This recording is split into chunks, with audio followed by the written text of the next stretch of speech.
Hello and welcome back to GHL Productions. Today I'm going to show you a tutorial video of OBS and how to use it and everything. I'm incredibly sorry for the background noise because my neighbour's really noisy. So let's get down to the point and let's get going with this video. So the first thing you want to do when you're downloading, so we're going to start with downloading side of things. When you first download the OBS, you basically want to open up your Internet Explorer. I prefer Google Chrome because it's higher speed and so on and so on and so on. So you open up your web browser. As you see, what I've done that right now. From here, you want to go into the search bar, and you basically want to type in simple as that, OBS. If it doesn't come up in the list of stuff there, you just basically want to type in OBS recording software. Recording, no. Recording software, there we go. So that's basically when you want to type in. You wait for Google to load it, which is my internet's really slow, so I do apologise. My internet's really slow, but my computer's really high powered, so they can't match. So when the screen loads, you'll come to this bit here. Open Broadcaster Software Index. Click on that, open up the page.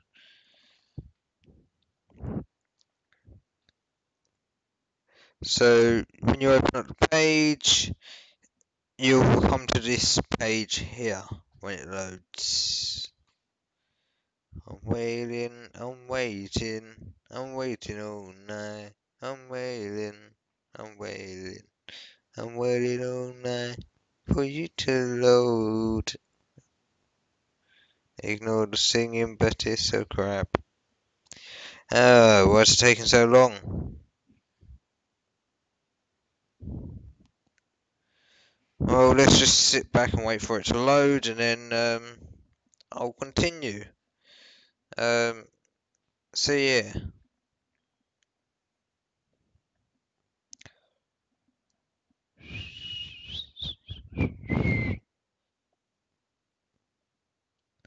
Alright, this is just taking the mic now. Okay, I'm gonna try some things out to refresh it soon.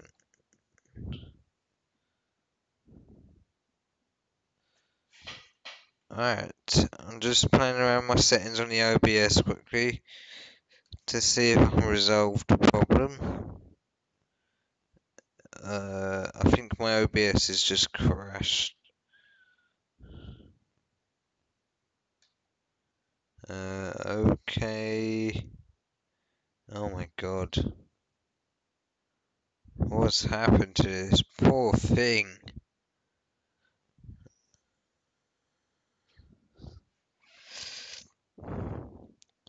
Alright, I think my OBS is completely broken now. Well, that's fine with me if you don't want to obey to what I want to do, so yeah, go ahead. My FPS has dropped to 9 frames a second. I do not know what's going on here. Okay, we're back, and we've got a black screen, so hold on a minute. So, let's stick the important things up, my logo and monitor capture. Right, so when you download OBS, or when you type in on the web browser, you'll come to this screen here.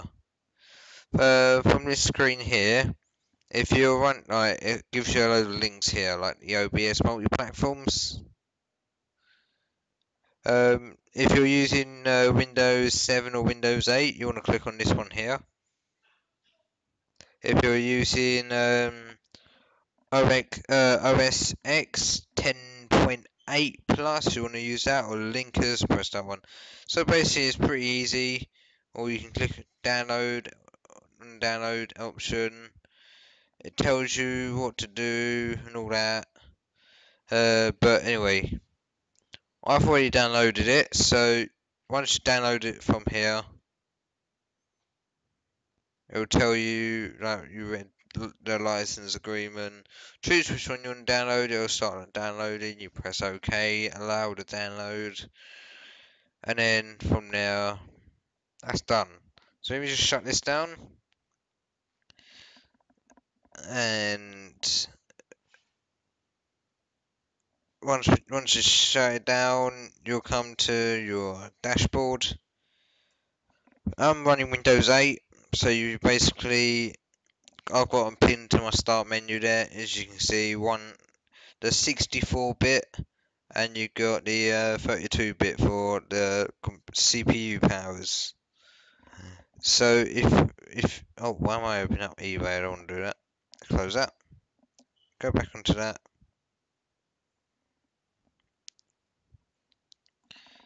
So when you're looking for the software, once you download it, just look through all your apps. There we go. I've got one up there and one down there. So yes.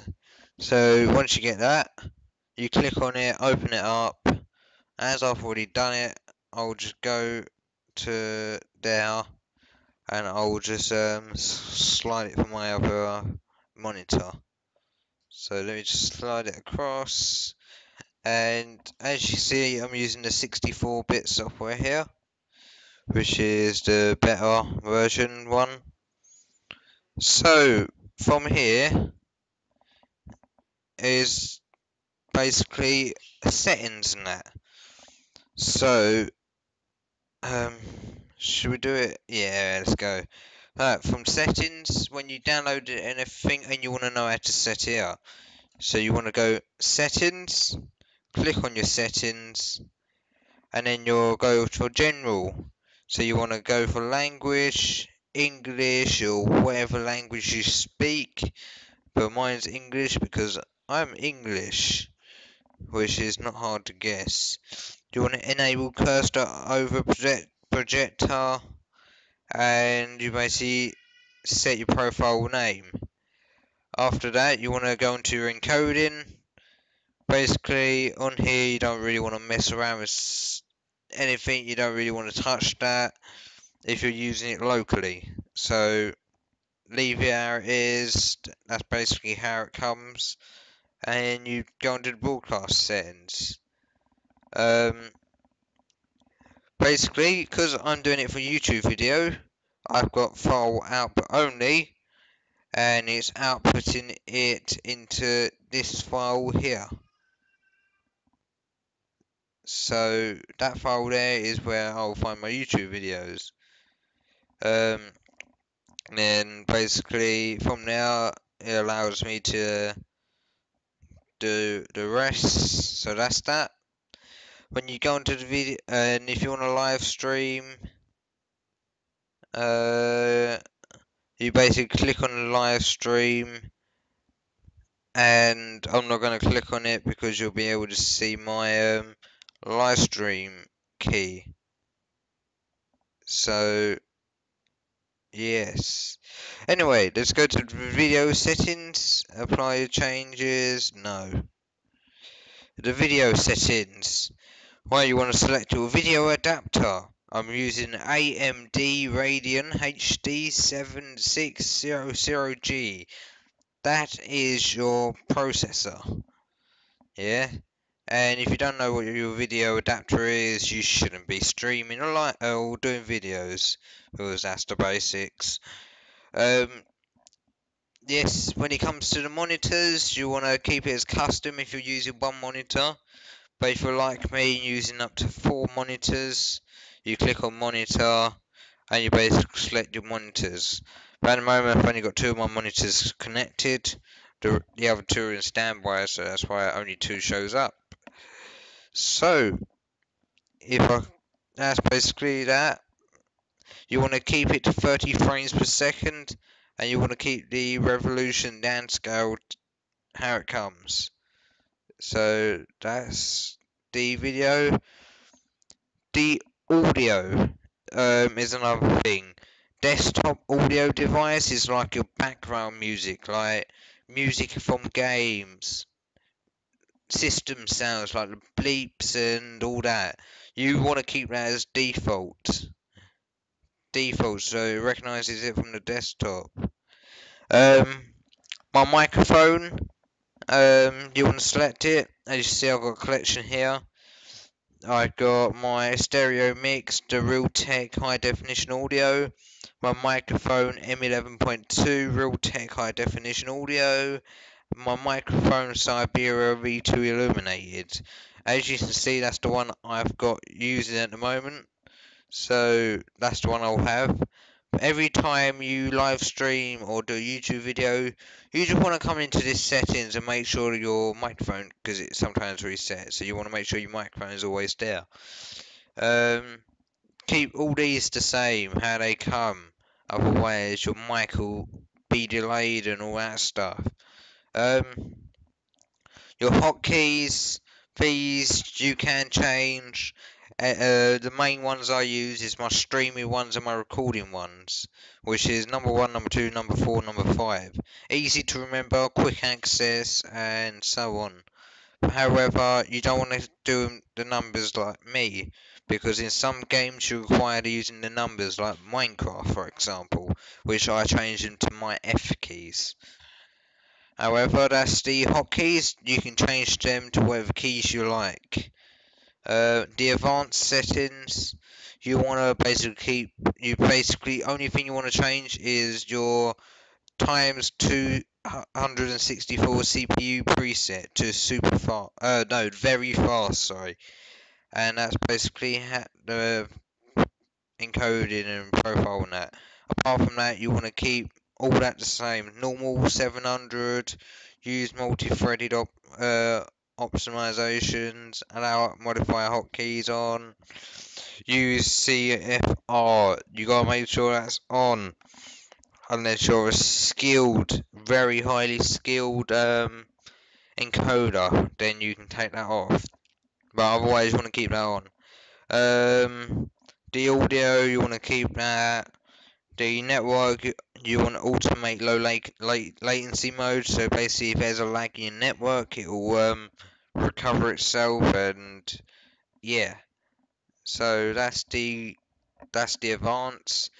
On the last update on the software, there is this new option here, quick sync encoder. This is already done for you, so you don't need to touch it. However, you can like change it to your computer, but it usually does it to this does it usually does it to itself, like comparing to what your computer settings are at. The noise gate. This is really important because you don't really want to touch it. You really want to keep this 25 to 155 and leave the noise gate off.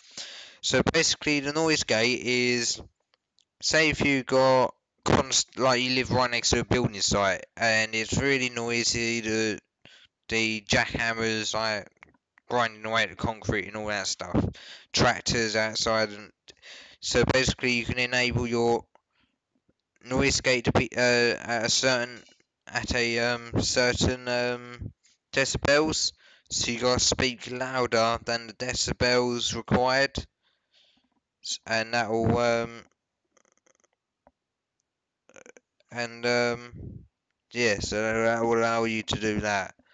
So that's your settings. So I'm just going to close your settings and go back to the OBS screen. You may be really confused about you got uh, basically you got the file, which is just open recordings files and configurations folders. That's just folders. If you ever struggle, you got a brilliant help website.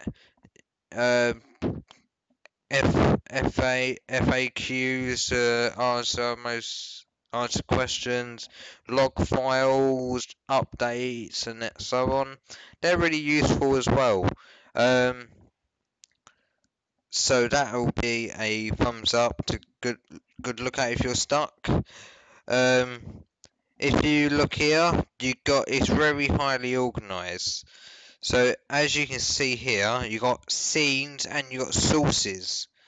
For the scenes, it's like a folder. It's a folder of everything you want to do in one video. And in that scene or folder, you'll have sources, which is what you have in the video. So as you can see here, in the scene 2, which is my recording, my scene 1, which is the bottom one here, is the one that I use for live streams and that. And scene 2 is the one that I use for YouTube videos and so on. So as you can see here, I've got Windows Capture, Text to Tags, Windows Capture, Device, Image, and Monitor Capture. And certain ones are ticks. So the image is basically my GHL logo. So if I take that off, you can see it disappears. I keep that on because of copyright purposes on my videos and so on. The text is basically the text up the top, and the monitor is basically what is getting recorded on the desktop page. To add a scene, you simply just press the right click on your button in this area and you can go add scene. Enter a name for your scene, you can go scene 3 for example, and yeah, so it just took me into scene 3 because I just created it. And under the scene 3 you can basically do the sources. So you basically do the same again, you right click, press add, or don't press it, just go along, and you can add all different type of things. So let's talk you through some of these. The Windows capture is basically, say if you got your Google Chrome web browser open, and you got different tabs, you basically just click on that, you add Windows capture, Windows Capture 2, whatever you like to call it. It will open you to this page here. The Windows is basically you open this menu up and you find your web browser you're using. It will come up Google Chrome, whatever's on that tab, and so and so. I haven't got nothing because I've got no web browsers currently open. So, yeah, and you don't want to mess around with any other settings. Make sure you capture mouse cursor if you want to see that on the video, and about it. So then you just basically go from there. I press you want to press OK to confirm it. I'll press cancel because I've already got one set up at the top there, which I mainly use. Same again with the text. Let's do this one here. Properties, you go add text, name the one you want, and basically from here you can enter your text that you want, which is basically the text down there. And then click this one here, double click it to see all the colours you want it, so we can have it, I don't know, let's do bright pink.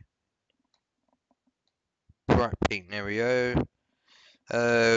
Italic, bold, font size, take that up to 55. Confirm it, press that, and then you see it down in the bottom right there. And that's how you add. Basically, you can sort your order by order, move up or move down in your priority list. Just remember that anything above your Windows capture or monitor capture will be overlaid. So as you can see, my picture and why is that messing up? As you can see, my picture and the wording and all that is overlaid on top. But however, if I go image, order, move down, the picture is now underneath the monitor and is not visible. So you want to bear that in mind if you're on purpose streams. So that's the settings, that's the scenes and sources. Now I'm going to guide you through how to edit scenes. So you know the pink wording we done and I taught you through, and it's in the bottom of the screen here, but you can't see half of it. where you click on edit scene and you click on the bit you want to modify, and you basically click and drag it around the screen, which is simple as that. To enlarge it, you basically go to the edge here and you lift it outwards to enlarge, and you want to do that. If you want to make it smaller, let's leave that there so you can see my contact details. So that's basically how you edit a scene. You can do any of that. The Windows capture device, video capture device, sorry, is like your video from your webcam. Your microphone and your sound volume. You want to keep your microphone volume louder than your game so they can hear you nice and clear, which is one of the most important things when you video. Plugins, you don't really want to touch them unless you have to. Global sources. You click on this and you basically find your game capture device or wireless devices and all that you can import your live videos to the OBS. So that's basically, and you got to start recording, start streaming, stop recording, preview stream. You usually click on preview stream to see what the page will look like, edit things around, move things, set it all up how you want to. But as you see, it's not highlighted because I'm recording on the OBS. And then you start streaming, is live streaming the switch, and recording is basically recording it to your files. That's basically it for the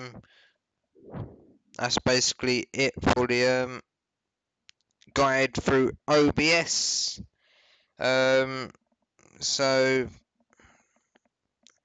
thanks for watching. Leave a like if it helped you. Leave a like if it's helped you, and don't forget to subscribe.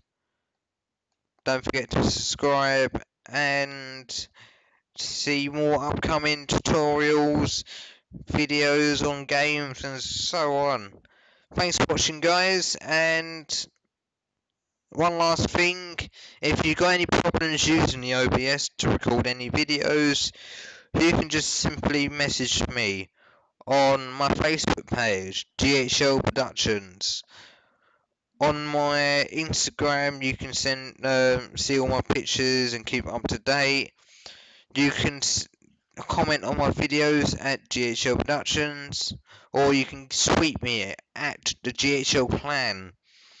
So bear that in mind. If you've got any problems, just feel free to message me on one of them, or send me an email at ghl-productions@outlook.com. And I will see you on the next video. Peace out, guys.